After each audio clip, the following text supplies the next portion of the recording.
I know there's been a lot of concern, but guys, I'm totally fine. The reason for my sudden disappearance is that I just had to really get my head down and focus on launching my new product called the Waxscope, which some of you may be aware about. And I'm glad to say that the Waxscope has now got an official launch date of Friday the 12th of April. In fact, it's ready, but we're just coinciding it with our first training course. So we just decided to do that a few weeks away to give an opportunity for people to enroll into the course. I think we maybe only have one space left, if I'm correct. So, and as part of the launch of the Waxscope and the new training program, I've completely revamped my theoretical training course. I've put everything into this. I think if people know me, they know that I'm not going to do it half-heartedly, and it's pushed me to the limits, if I'm honest. It's been quite grueling, and I've just started from scratch. I've literally written the A to Z of earwax removal.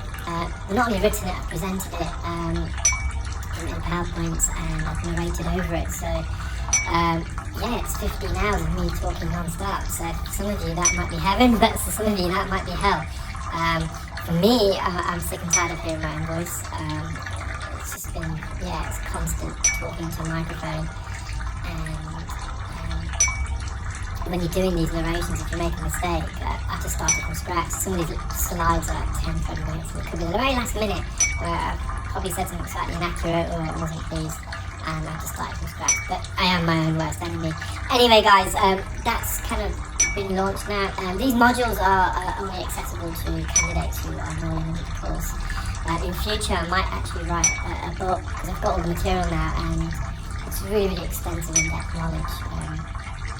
So I might just now put that into some sort of an ebook manual, which is going to be available to everyone. I'm not sure. I'm just going to think about that later and just focus on the launch of the Waxscope. So yeah, guys, thank you so much for all of your kind words of support. I'm totally fine, but I didn't realise how much doing social media takes away from my kind of other things I'm actually doing. And it wasn't just social media. I kind of, again, if I've had messages from other people as well who know me, and you may have been, some of you may have been written a very short reply, and it's just that I've just been off my phone. I just had to I've literally locked myself in a dark room, and I've been at the clinic most nights. I would say, there's no exaggeration, but till about 12:01.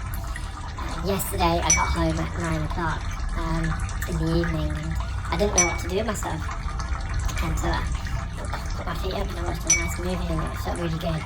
So yeah, I'm really sorry. I just had to stay away and just get my head down without any distraction whatsoever. And if it wasn't the case, if I was still doing the videos, I'd probably be another few weeks away, even a month away from getting where I am now. So guys, if there's any specialists watching this, I know there's a lot of specialists that watch this. The Waxscope is now officially launched. I've put another video up on the Clearwax YouTube channel. You'll see the link in the description, so please visit there. A lot of you know about the Waxscope already. If you are interested, please do contact us. The email address is also there, info@clearwax.co.uk, and we can add you to our mailing list. We've got our first training course coming soon.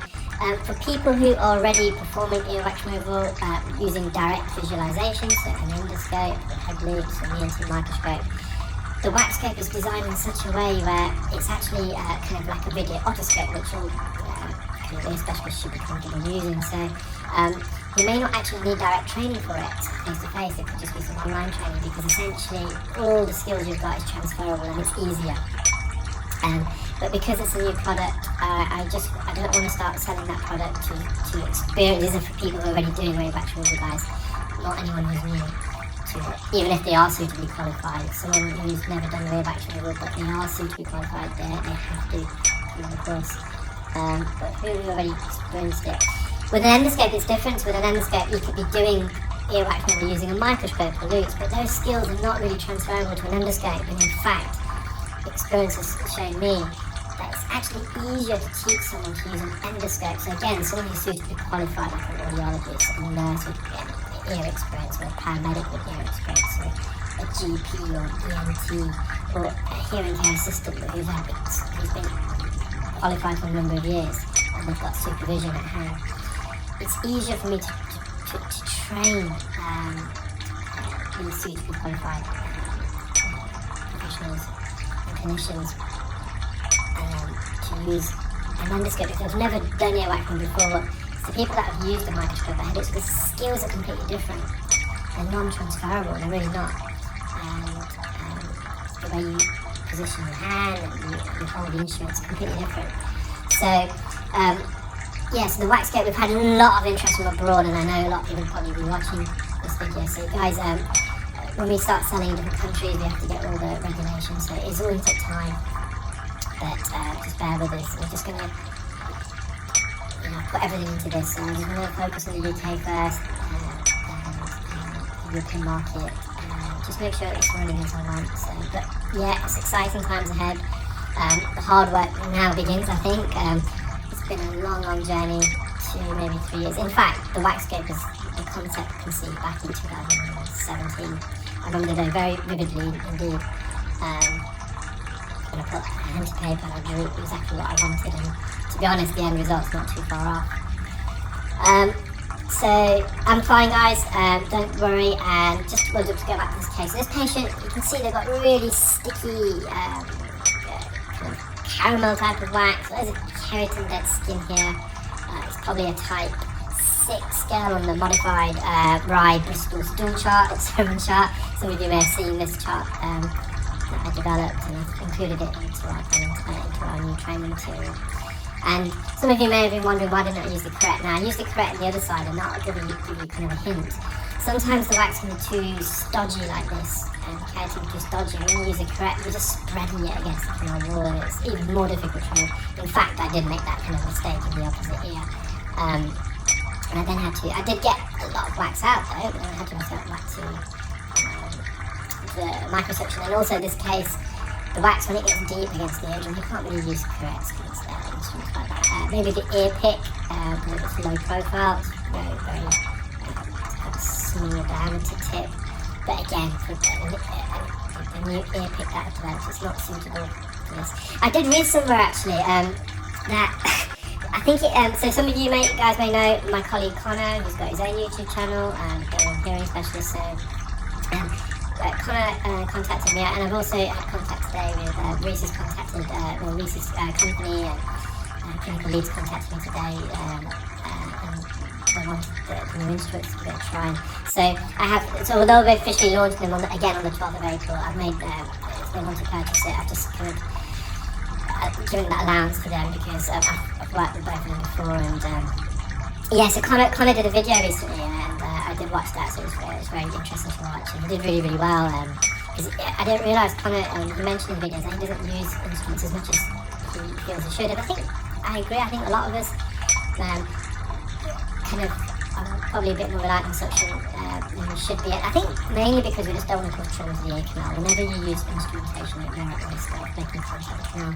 My clinical practice has changed a lot in the last few weeks, if I'm honest. During this new training course that I've developed, again, I've left no stone unturned. I've looked at research papers, complication rates. I've done so much things, and it actually has made a big impact on my practice. And I'm actually using the instruments far more now, and that's partly also because I've got these new instruments. I think the current instruments in the market are very limited, the straighter ones, having the angulation on them, the bent distal end, just opens up a whole new world, and I'm using it a lot more. I read, going back to the point, I read one of the comments, and they were like, I nicked the idea of the ear pick from someone from China. Guys, if that was the case, then please show me the video where I've actually used this ear pick from China. And there's going to be loads of instruments out in the world. It doesn't mean I've nicked an idea. The ear pick, actually, the way I developed it, believe it or not, you will not believe me. Wish I had video footage. I've got all the diagrams there. I got an ear, one of the normal earwax I use. I snapped off the distal end, the blunt end of it, the L part of it. I then got a grinder, which I use for ear molds, because obviously as an audiologist, we have patients who wear ear molds, and sometimes you have to kind of modify the molds to make them fit better. So I've got this handheld grinder tool and polishing tool. I was stood with a face mask, goggles, over the sink in my clinic, kind of not in the clinic there, it was the back area of my clinic. And I was drilling away, getting these curves, getting the angulation tips.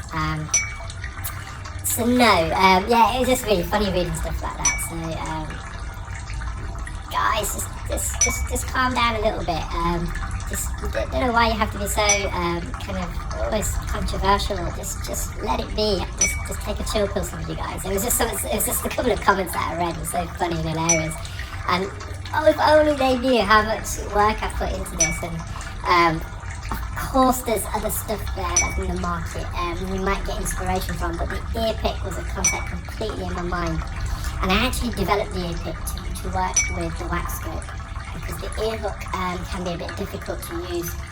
So with the wax scope, you have to use the angled instruments because of the way you enter in the ear, because you've got a speculum attached to a device. So the straight ends is much more harder to insert, so you have to have the angulation. And with the ear hook, because you've got two kind of junctions. You've got the junction at the end where the actual hook is, and then you've got this additional bend. So when I used the I'll come back to that in a moment. This is when I used the Rycorrect, and yeah, I did get a lot out, but you're going to see I'm going to spread it against the posterior superior canal wall. I had to go back this morning.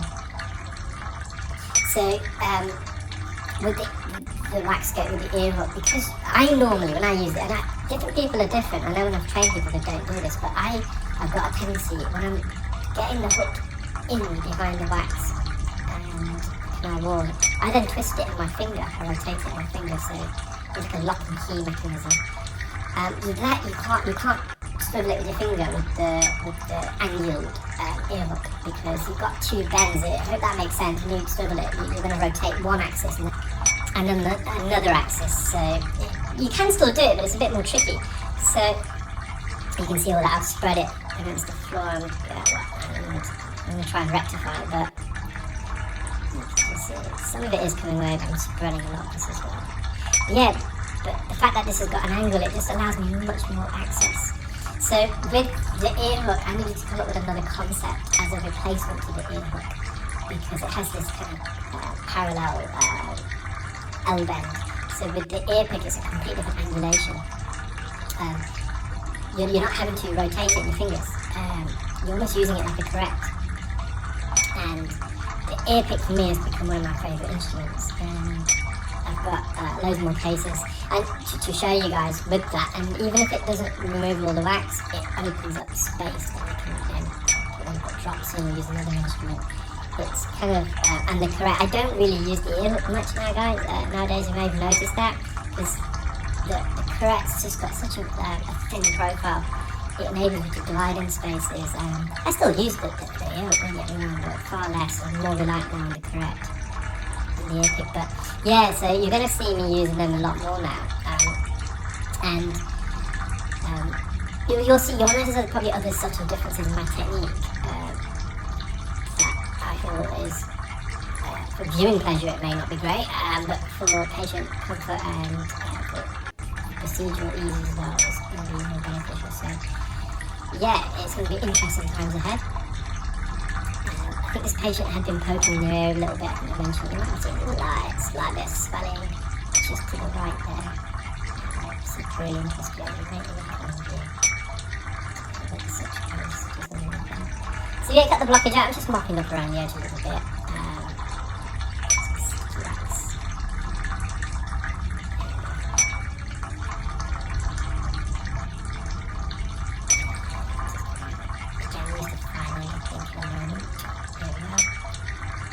So yeah, another project I'm starting soon. I'm developing my own range of suction tips. They're a complete different style. The ones I'm developing, they're very more used abroad in different countries. In the UK, it's a different. So I don't want to say too much at the moment, but so obviously I became privy to some of these through my training recently that I'm developing, and colleagues, ENT colleagues that work in American. It's kind of what they use, and I thought, well, let's try these, and they've got so much more benefits. So I'm launching that. So I I've developed my own kind of handle grips, because people hold suction tips in different ways. You've got different grips, you've got a thumb grip, you've got a pen grip, so I don't want to say too much more, but yeah, I've really worked on that. And also the length of the devices, the diameters, hopefully I'm going to get this launched again in the next, I think realistically it's going to take us 6 months, but it's well on the way. And then the last thing I've got to do is develop some more forceps. I'm going to have every instrument available, all the different visualization methods. So, hopefully all this is going to make a difference to specialists and ultimately the patient who are being treated. And that's what it's ultimately all about. It's developing innovative products to help specialists and their patients. So again, the wax scope, some of you may hate the view, but that's the best view, other than, in my opinion, other than an endoscope. And it's all good and well having an endoscope with an amazing view, and I wish everyone could use it because I wouldn't have to develop another device. But the truth of the matter is, not many people can use an endoscope. It is very tricky, we spotted that very early on during our training. So what good is the view of an endoscope if a lot of people are not able to execute the view and make use of the view? So then a lot of people are using other devices which are substandard in many different ways, and that's the development of the wax scope. So the wax scope for me is the next best alternative, and in some cases I would prefer the wax scope over the endoscope.